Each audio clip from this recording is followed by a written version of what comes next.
Hi, John with etrailer. You know you want a fan with a remote. Well, check this out. This is the MaxxFan Deluxe powered roof vent fan, and it's on our 2015 Ford F-53 chassis. Now, this is a great fan that fits in place of another vent on your RV or on your trailer. This is going to be a standard 14 by 14 hole. You got the controls up here, which is nice, and it also comes with a full function remote control as well. The fan's got 10 speeds. It's going to have a thermostat on it, but the biggest thing for me is that this fan and the vent can be open while you're driving down the road. That can't be said for a lot of the other stuff out there on the market, and that's a real problem. Also, if you're storing your RV or your coach, this can be left up and you don't have to worry about a rain sensor or anything else with moisture coming in. So you could set the thermostat to kick on at 78 degrees. Maybe that's a sunny day and you've got this parked. This thing will automatically kick open and draw all the heat out or blow cold air in. Okay, so to begin our installation, we need to remove the broken vent that's on our coach right now. In order to do that, we're going to have this roof sealant here that we need to remove. The base of this fan is going to be bolted down into the roof, and the sealant is covering those bolts. So you can use a scraper. We've got people that use multi-tools, oscillating multi-tools. You can see this stuff is kind of rubbery, so using a scraper seems to work okay. Now you definitely want to be careful when you get down closer to your roof that you don't gouge your roof. So try to stay with the flange right now. Let me see if I can get one of these screw holes uncovered, or these screws. And kind of see what we need to do here. So that's one of the screws we need to do, and you can kind of see them. You know, we're going to expect one right here too.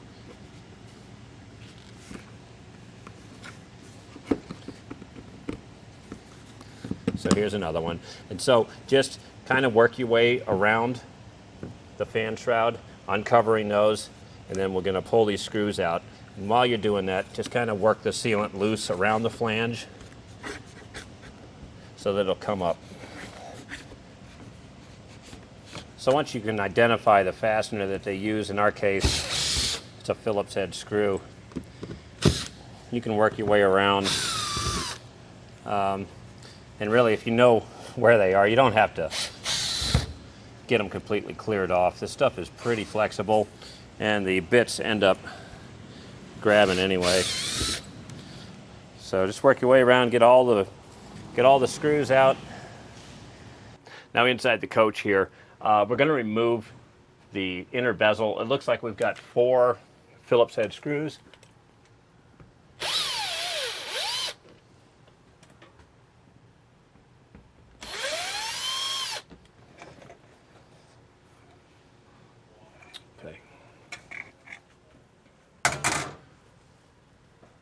Now we can head back up to the roof and we'll cut the sealant that's holding it, and we should be able to lift this fan straight up. Now we have the interior trim lowered and the bolts and screws are out of the top here. So really the only thing that's holding this on is going to be this sealant. So we need to work our way around separating the sealant from the flange here. And again, you want to be careful that you don't dig into your roof. But the other thing to think about is that we have a 12-volt electrical line in here. Now, we haven't seen where exactly it is, but when we go and pull this up, then we'll be able to check that out.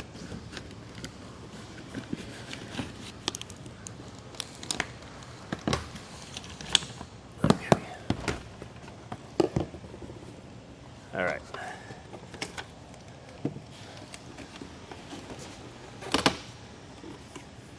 So here is our electric line here. Okay, so that's the old fan.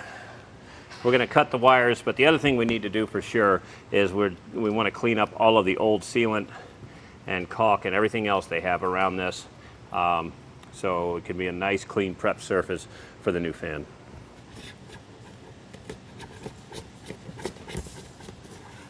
Now we have the old sealant all scraped off and vacuumed up. We don't want any of this old stuff being driven into the roof, so make sure your area is nice and clean.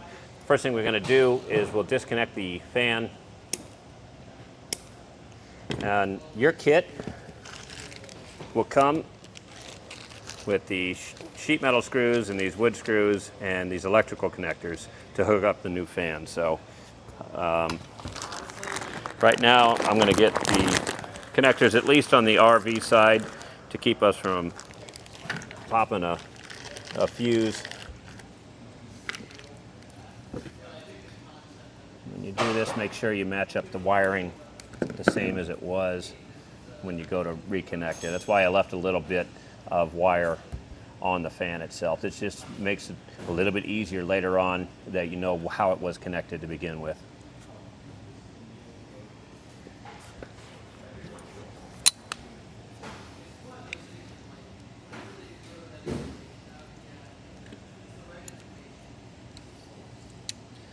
Give it a tug, make sure it's secure on there.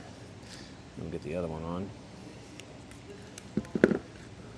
So we've got the new fan here.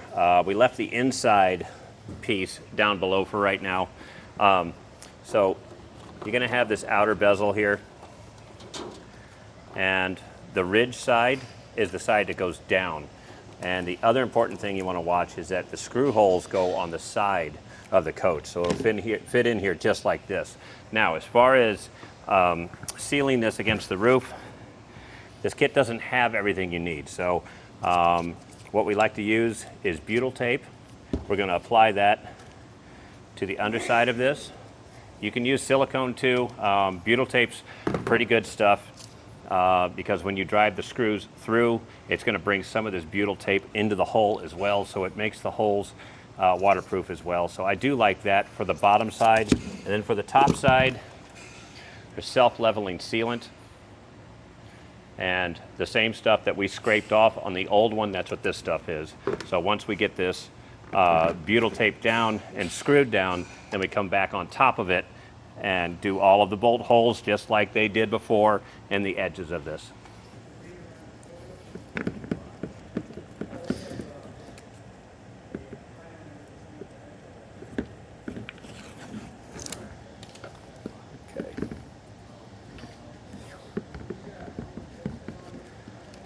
So we got the butyl on here.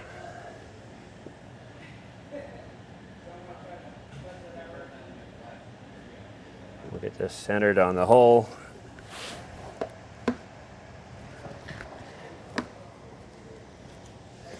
We're kind of just checking underneath. Since we had a vent here already, I want to make sure that not all of the holes are lining up, and they're not. Some of the corners ones are, that's okay. And we're definitely going to put all of the bolts that came in this one all the way around here. So we'll press down on this, and then we'll get it screwed down. Okay, so in your kit, I just wanted to take a second so you can look at the hardware and see what you're going to get here. So you're going to get these screws here are going to be for screwing down the flange onto the roof here.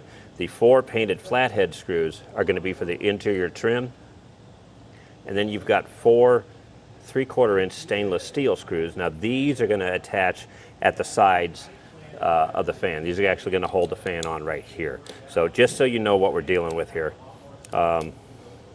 with the different types of hardware.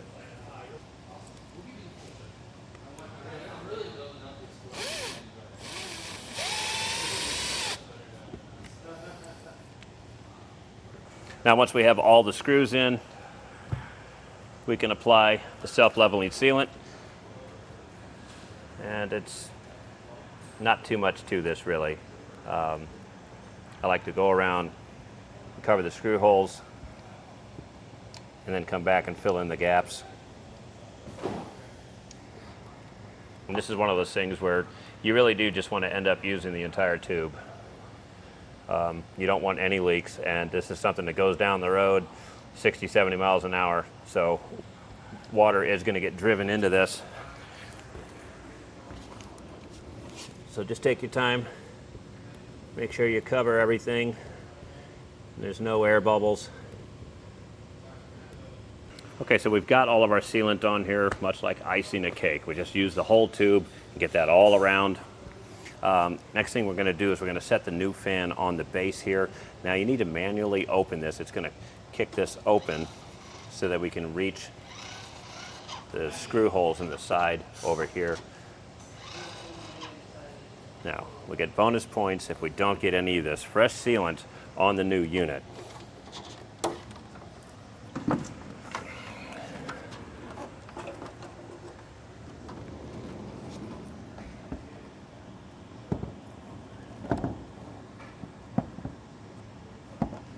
Okay.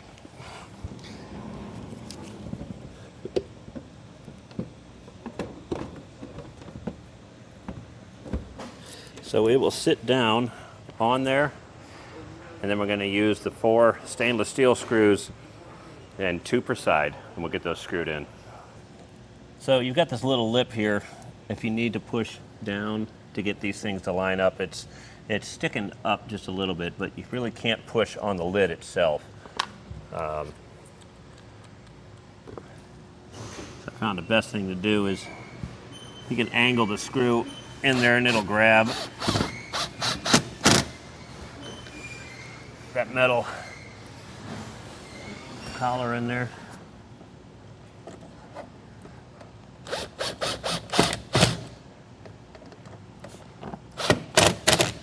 Okay. So with the unit screwed down on both sides, that's really going to complete most of the roof work here. Everything else is going to be done from inside the coach. So for the inside work, what we need to do is cut our interior bezel. I've already got ours marked off all the way around. I want to show you how I did that. Once this is up here, you want to measure at 4 corners from the fan down to the ceiling height. And it doesn't matter where you go as long as you're the same. So I'm using the flat spot here. In this instance, I have 2 3/4 of an inch. The reason we're checking all 4 corners is because the roof, depending on where your vent is installed, may have a slope to it. So these could be different numbers. In my case, I was 2 3/4 of an inch all the way around, mostly because my vent here is in the center of the camper. If yours is offset near the edge, you're definitely going to have a slope. So that's why you want to check all 4 corners. Now, what I did was take that measurement, measured from the ceiling up, and I added 1/2 inch because we want to go above this. We want the bezel to slide up so it's a nice clean look on the inside and it seals it out. So I have 3 1/4 inches all the way around. We're going to go outside and get this cut. Now this stuff cuts easily enough. You can use some snips if you want. Today I'm going to be using an oscillating tool just because it's going to be a little bit quicker for me and I can get a straighter edge with it.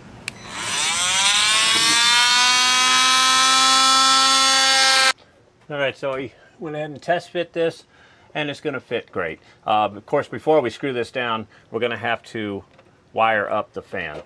So we have our wiring from the camper here, and the black and white is what comes with your fan. Now keep in mind, you don't want to really cut this super short. If you ever need to remove your fan, you want to leave some length to this.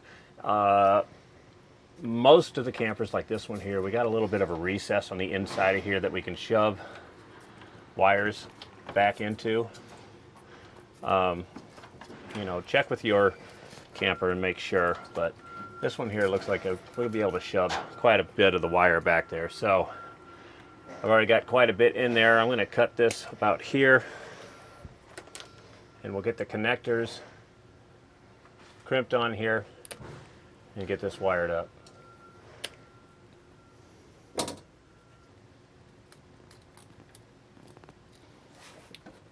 So we have our wires tucked in there, and I'll just start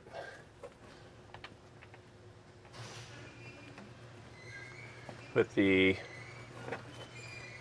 screws for inside. These are painted white to match the bezel here.